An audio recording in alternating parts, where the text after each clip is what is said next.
আমার ভোট আমি দেব, প্রবাস থেকে অংশ নেব, এমন একটা দাবি এনসিপি কর্তৃক উত্থাপিত হয়েছে। আসলে এই দাবিটা কেন? দেখুন, যখন স্বৈরাচার বিরোধী আন্দোলন হয়, বাংলাদেশে প্রতিদিন প্রায় $100 মিলিয়ন রেমিটেন্স আসতো। তো এই প্রবাসীরা যখন ছাত্র জনতার আন্দোলনের সাথে একত্রতা প্রকাশ করে এই রেমিটেন্স পাঠানো কমিয়ে দিল, তা এমনটা ধারণা করা হচ্ছে যে প্রায় 90% রেমিটেন্স পাঠানো তারা কমিয়ে দেয়, যার কারণে অর্থনৈতিকভাবে ফ্যাসিবাদ সরকারের টেকাটা অনেক মুশকিল হয়ে গিয়েছিল।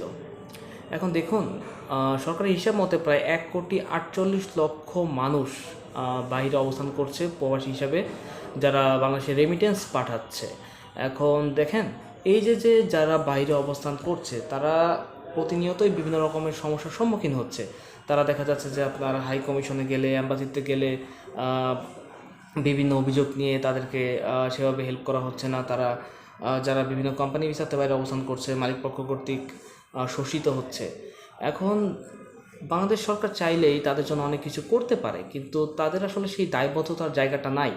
যখনই একজন প্রবাসী ভোটের অধিকার পাবে, তখন রাজনৈতিক দলগুলোর মধ্যে এই প্রবাসীদের জন্য কাজ করার একটা মন মানসিকতা তৈরি হবে, এবং সেটা খুবই জরুরি।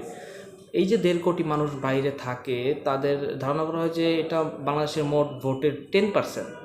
যদি বিগত যে লিগ্যাল নির্বাচনগুলো দেখেন আপনারা, তো যেইটা দল বিরোধী দল থাকে এবং যেই দল রুলিং পার্টি হয়, দুই দলের ভোটের পার্থক্য 10%-এর বেশি হয় না আসলে। তো প্রবাসীদের এই 10% ভোট কোন দিকে যাবে, সেটা এই নির্বাচনে অনেক বড় একটা ফ্যাক্টর।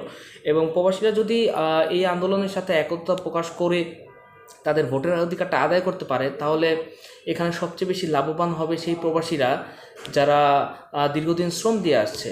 এখন বাংলাদেশে আপনাদের আসলে পরিচয়টা কি? বাংলাদেশে আপনাদের এই টাকা বানানোর মেশিন অথবা কামলা ছাড়া আপনাদের আর কোনো পরিচয় নেই। যখন আপনারা ভোটের অধিকার পাবেন, তখনই আপনাদেরকে দেশের নাগরিক হিসাবে ট্রিট করা হবে। এবং আশা করতেছি যে যদি আপনারা আপনাদের ভোটের অধিকারটা আদায় করতে পারেন, তাহলে সামনে নির্বাচনে অনেক বড় একটা চমক আসবে, এবং পরবর্তীতে প্রবাসীরা বর্তমানে যে সকল সমস্যা ফেস করতেছে তা অনেক কমে আসবে।